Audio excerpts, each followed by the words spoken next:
Sebenarnya bisnis ini kita mulai by accident. Kita nggak ada sama sekali niatan untuk bangun bisnis villa ini.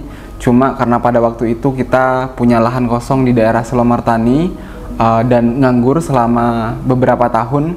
Dan karena nganggur, kita kepikiran untuk bangun bisnis kafe. Nah, cuma karena ini lokasinya ada di sebuah pedesaan dan kita berpikir bahwa kayaknya kalau misalnya kita bangun kafe, orang-orang kayaknya bakalan jarang untuk nongkrong di kafe dan kayaknya bakalan sulit untuk profit gitu. Nah, akhirnya ya udah itu nggak kita jadikan sebagai tempat usaha. Akhirnya kita berpikir lahan itu kita gunakan untuk hunian pribadi. Jadi ditempati aja untuk sementara dan lain-lain gitu, Mas. Cuma pada saat yang sama ketika bangunannya itu sudah mau selesai, 90% atau 95% mau selesai, tiba-tiba kita ketemu dengan orang Bali. Lalu dia menanyakan penginapan. Nah, karena waktu itu di bulan Desember ya, Desember itu biasanya kalau di penginapan itu lagi peaknya.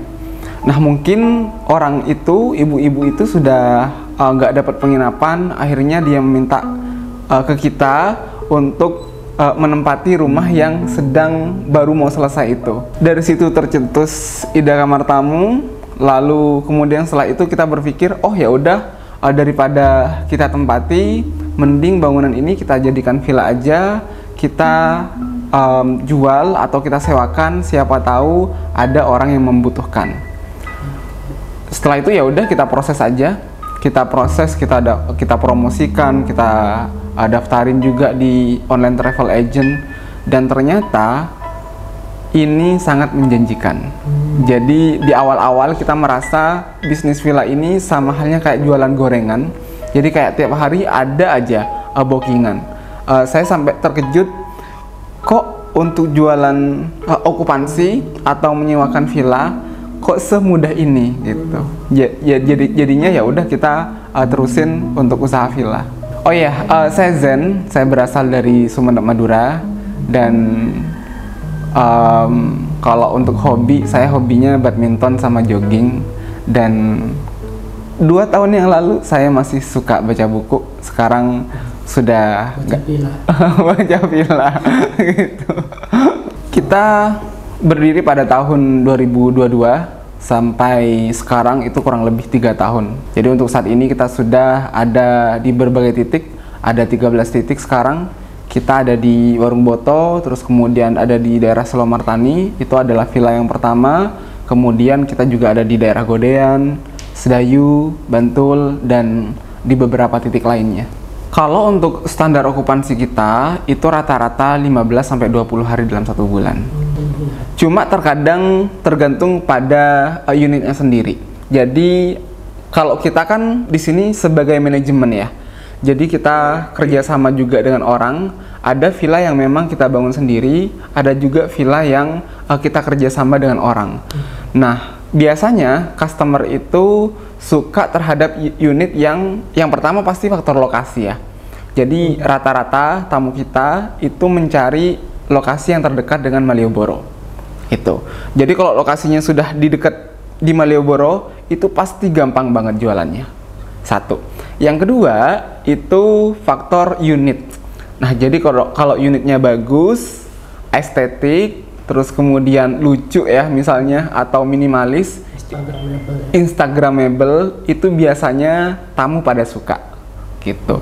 Cuma kalau unitnya biasa aja, taruhlah kayak rumah biasa dan segala macam, itu kita agak effort buat jual okupansinya.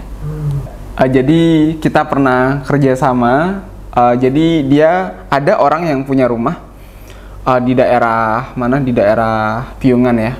Waktu itu kita lagi gencar-gencarnya untuk tambah unit baru. Rumahnya biasa aja. Kita mikirnya mungkin rumah itu lebih cocok untuk dijadikan kontrakan. Nah, sehingga ya udah setelah selesai kerjasama, kita tidak perpanjang kerjasama karena biar enak untuk keduanya.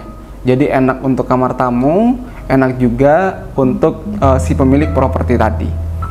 Karena effort banget mas kalau untuk rumah yang biasa aja, apalagi jauh dari Malioboro.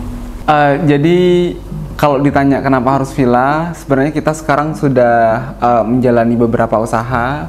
Yang pertama ada English Cafe, kemudian Imersa, kemudian juga ada kamar tamu. Kalau soal English Cafe, kita berpikir bahwa setiap bulan adalah pertarungan. Jadi setiap bulan kita selalu berpikir gimana caranya kita mendapatkan member baru. Nah, beda cerita dengan villa mas. Kalau villa ini kita merasa bahwa ini adalah product market fit. Jadi kita cukup sediain villa aja, terus kemudian orang akan berbondong-bondong untuk menjadi penginapan.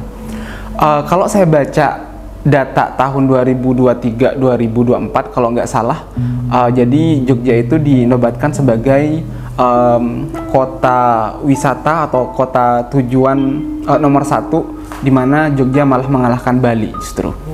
Jadi nomor 1 adalah Jogja, kemudian diikuti oleh Bali, kemudian diikuti dengan kota-kota lainnya. Nah jadi kalau dari segi market, ini marketnya gede banget untuk villa. Jadi yang saya bilang tadi itu, kita cukup sediain villa, maka orang akan berbondong-bondong. Jogja adalah kota wisata, setiap tahun orang berlibur ke Jogja. Kemudian alasan yang kedua juga di villa ini repeat ordernya tinggi.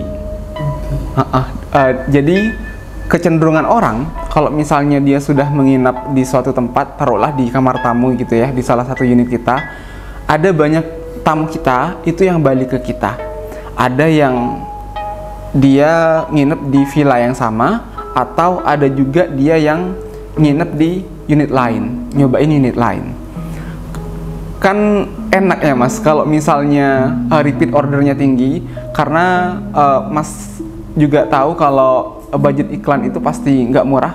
Jadi kalau misalnya kita nggak ada repeat order, itu kita setiap bulan pasti akan bertarung untuk mendapatkan customer baru. Tapi kalau di villa, selain kita bertarung untuk mendapatkan tamu baru, kita juga ada tamu-tamu lain yang sudah menginap sebelumnya, kemudian dia repeat order dan menginap lagi di kamar tamu. Potensinya gede sekali. Dulu kita masih ada dana ya untuk membangun villa di daerah Selomartani itu. Kita belum berpikir panjang pada waktu itu, jadi karena dulu memang tidak kita niatkan ya, kita bangun hunian pribadi, tahu-tahu jadi villa gitu. Cuma karena kita melihat ini memiliki potensi yang sangat besar dan ini juga menguntungkan. Sebenarnya itu adalah salah satu kendala di awal kita juga gitu.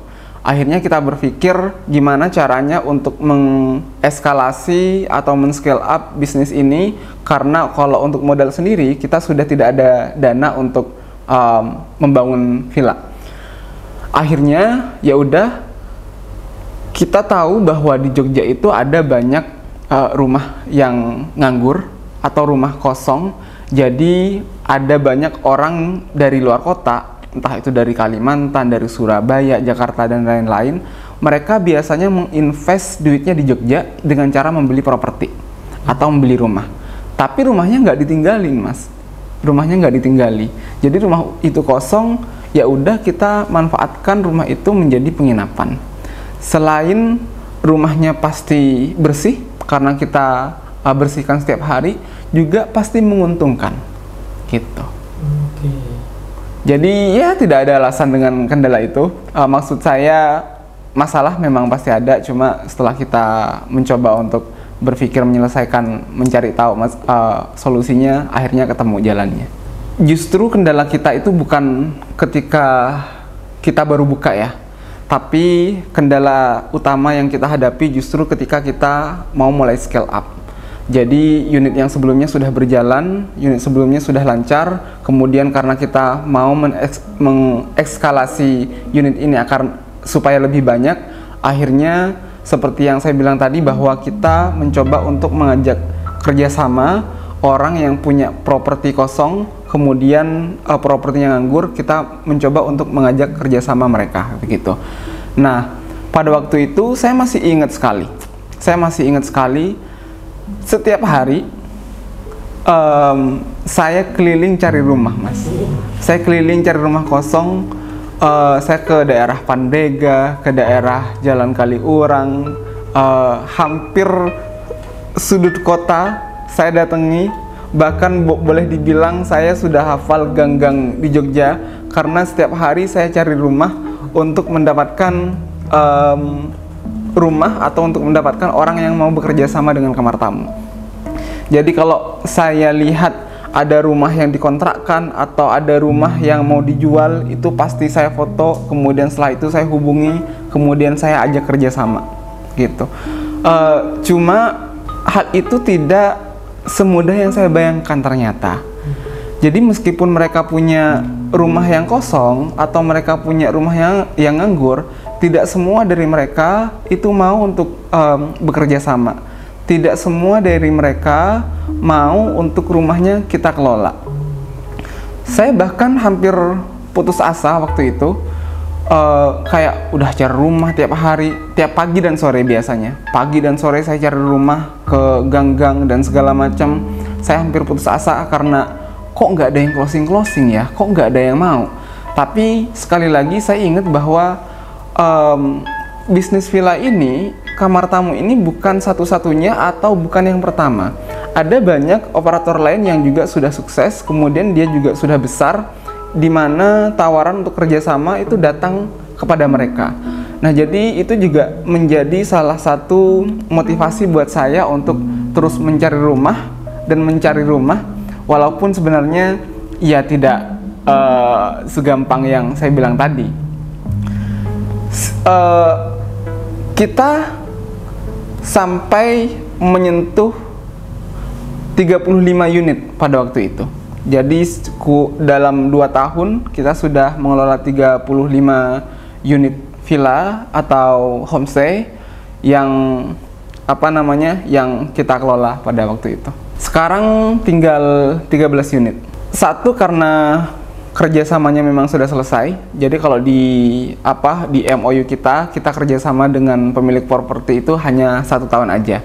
Jadi kalau misalnya sudah selesai 1 tahun, kita ada opsi untuk memperpanjang kontrak pun juga untuk stop kerjasama. Jadi kenapa kita stop kerjasama ya, alasannya macam-macam.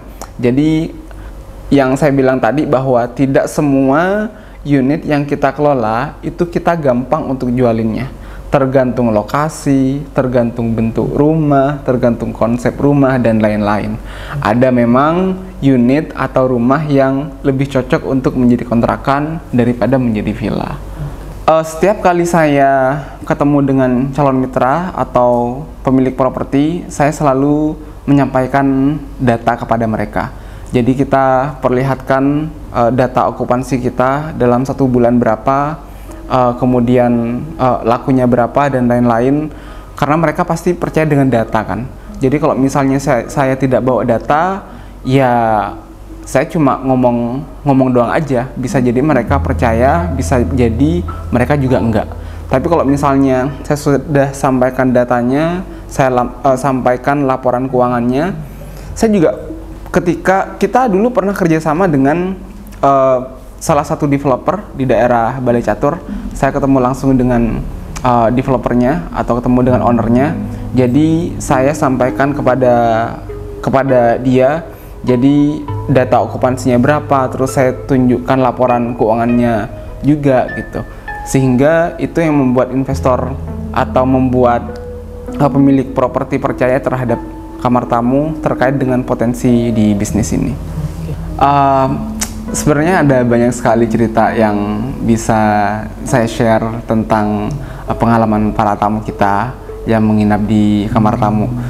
Cuma mereka ketika check out itu biasanya kan kita ketemu dengan tamu ya. Setelah itu kita biasanya tanya kepada mereka, mereka nginapnya gimana, mereka puas atau enggak, mereka nyaman atau enggak. Terus kemudian kita mintain masukan juga kepada mereka untuk menjadi perbaikan daripada kamar tamu itu sendiri. Dan banyak tamu yang repeat order, ada banyak juga tamu yang nyobain satu-satu unit kita. Jadi dari dia nyobain unit Warung Boto, kemudian setelah itu dia nyobain Selo Martani dan lain-lain. Jadi dia benar-benar tamu loyal kita. Nah, karena kita merasa dia adalah tamu yang sangat loyal, kadang saya juga ketemu langsung, saya temuin langsung tamunya, saya kasih kayak semacam roti dan lain-lain sebagai tanda apa namanya, sebagai untuk memulai sebuah hubungan atau pertemanan. Jadi karena dia sudah loyal, saya nggak mau dia hanya menjadi customer kamar tamu aja, tapi saya juga pengen dia menjadi apa namanya, menjadi teman. Jadi saya juga pengen berteman dengan mereka begitu. Sampai karena saking seringnya nginep kemarin itu ada apa ya? Kemarin kita buka loker ya. Kita buka loker, terus dia juga yang sering nginep di kamar tamu, dia juga malah ngelamar juga di kamar tamu.